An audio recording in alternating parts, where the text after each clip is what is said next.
no matter what you're trying to get done in business, you've got to have a good internet connection. So for us out here in the middle of nowhere, we're relying on the Starlink roam service.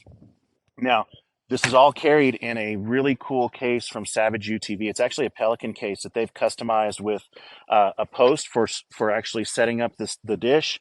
You've got all these different connections that allow you to have different kinds of waterproof connectivity and things like that. But setting it up is crazy simple. I pull this out. It's actually got this stand ready to go that houses the modem. Pull this out here.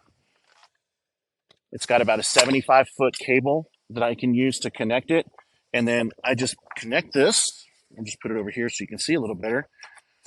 Right here, boom, I plug it up to my power source, and this internet connection automatically tries to calibrate itself and get set up. It's really simple. Now, when you're talking about internet speeds, most people really just focus on bandwidth. And you can really think about bandwidth as the lanes in a road, about how much data you can push through at any given time.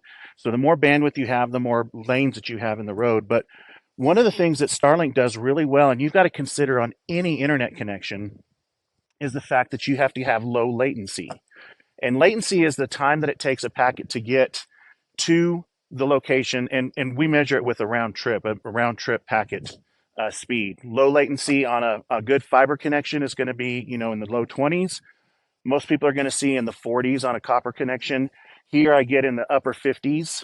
So it's a really, really great connection, but it's really important to have that low latency for internet connectivity, for one, but certainly for voice traffic, for audio traffic, and for streaming, for video conference calls, things of that nature. So any kind of internet connection is going to be subject to latency.